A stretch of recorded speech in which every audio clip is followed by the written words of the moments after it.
Have you ever, like, I don't know, stumbled across something really old that just makes you stop and think? Yeah. Like what?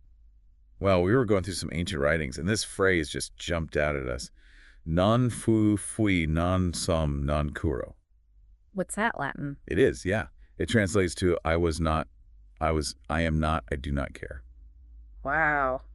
That's pretty bleak. Right. Imagine seeing that on a gravestone. What would you think? Like someone who just didn't get what comes after life. Or maybe a hardcore atheist.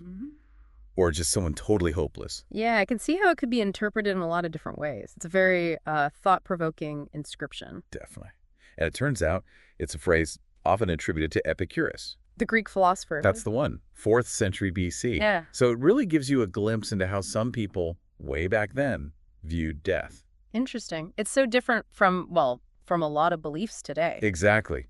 And that's what we're diving into today, that clash of worldviews. We're looking at Paul's second missionary journey, specifically his encounters in Philippi and Athens. Ah, Paul. Always running into different perspectives. You got it. These weren't exactly places where everyone was on the same page, religiously speaking. There was a lot of, you could call it, worldview noise. Worldview noise. I like that. Yeah. A lot of different ideas competing for attention. So our mission today is to figure out how Paul navigated all that. What truths did he emphasize when talking to people with radically different beliefs? Sounds like a fascinating deep dive. It is. So let's start in Philippi. We're in the book of Acts, chapter 16. One of the first people Paul meets is a woman named Lydia. And it says, get this, the Lord opened her heart to pay attention to what was said by Paul. Opened her heart. That's interesting wording. Right. Almost like she was suddenly made receptive to Paul's message, like a door swinging open. Makes you wonder what was going on there. Was it just Paul's words or something more? I know, right? But then we get to this really strange encounter with a slave girl. Oh, yeah, the one possessed by a spirit, right? Yeah.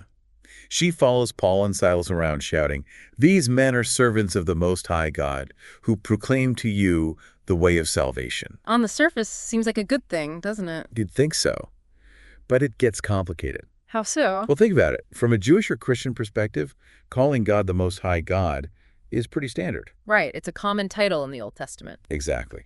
And even in the New Testament, angels refer to Jesus as the Son of the Most High.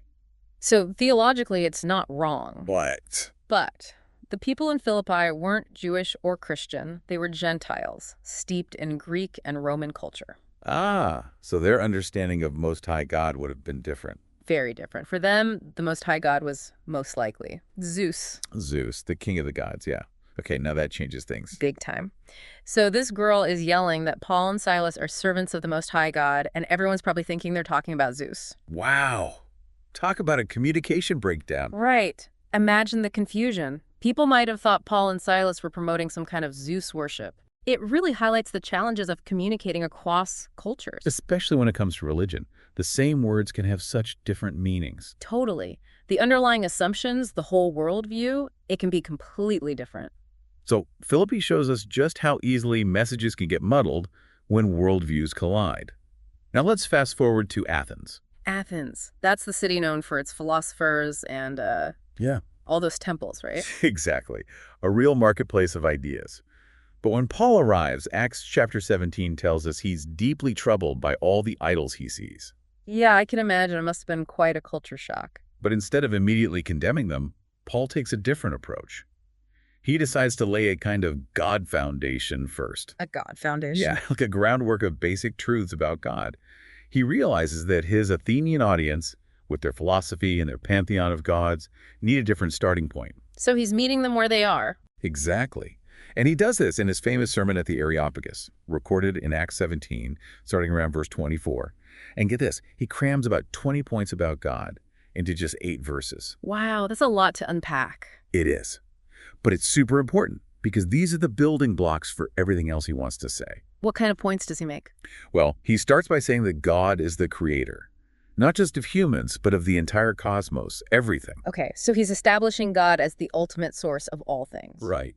And then he says that God is the Lord of heaven and earth. And this is key. He doesn't live in temples made by human hands. Directly challenging their idea of God's dwelling in those elaborate temples. Exactly. He's saying this God is different. not confined to physical spaces. So what else does he lay out about this God? Well, he goes on to say that God doesn't need anything from us. We can't serve him by, like, doing rituals or bringing gifts. That goes against a lot of religious practices, even today. It does. But Paul is emphasizing that God is the giver. He gives us life, breath, everything. We don't give to him. It's a complete paradigm shift. So he's starting to paint a very different picture of God than what the Athenians were used to. Totally. And then he brings up something else pretty radical. He says that God created all nations from one man. One man. That goes against the Greek idea of different races having separate origins. It does. Paul is emphasizing the unity of humanity. And he says God determined the times and places where each nation would flourish. Interesting. So he's saying there's a plan, even for nations. And what's the point of all this? Paul says it's so that people would seek God and maybe even reach out for him and find him. And is that possible, according to Paul? Can people actually find God? He seems to think so. Yeah. He even quotes one of their own poets, saying, "For in him we live and move and have our being." Smart move, using their own cultural references. Right. It's like he's saying, look, even your guys have hinted at this truth. I bet that got their attention. So he's built up this idea of God as the creator, the giver of life, the one who's not limited by temples or human rituals. What else? Well, he then makes a sharp contrast between this God and the idols they worship. He says God is not like gold, silver, or stone, shaped by human hands. A clear rejection of idolatry. And then he acknowledges that in the past, God sort of overlooked people's ignorance about this. But now he commands all people everywhere to repent. Repent, meaning? To turn away from their old ways, their false beliefs, and turn towards this true God. Okay, so that's a pretty big ask. It is. But then he drops another bombshell. He says that God has appointed a day when he'll judge the world with justice. Judgment Day. And he'll do this through a man he's appointed. A man who was raised from the dead. Wait, hold on. That's where things get really, different. You think? This is where Paul's sermon gets cut short. I can see why. Resurrection from the dead, that's not exactly a common concept in Greek philosophy. Right. So Paul spent all this time laying this God foundation because he knew that the idea of Jesus, and especially the resurrection, would just sound crazy without it. Makes sense. He needed to establish a framework first. Exactly. He had to explain who this God was before introducing the whole redemption story. And that's a really important takeaway for all of us, don't you think? Absolutely. When we're trying to learn something new, especially something complex, that background knowledge, that context, is so crucial. It's like trying to build a house without a foundation. It just won't stand. Perfect analogy.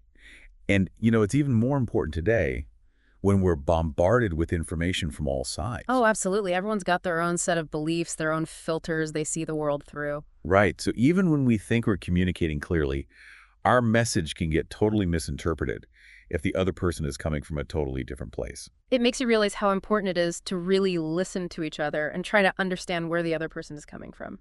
Couldn't agree more. So as we wrap up this deep dive, let's take a minute to think about that. How many different worldviews are out there today? How often do we see those differences leading to misunderstandings, to people interpreting the same event in totally opposite ways? Yeah, and what God facts, or maybe even just basic truths about reality, are getting lost in all the noise? What foundational principles do we need to revisit or re-emphasize? It's definitely something worth reflecting on. Thanks for joining us on this deep dive, and we'll catch you next time. See you then.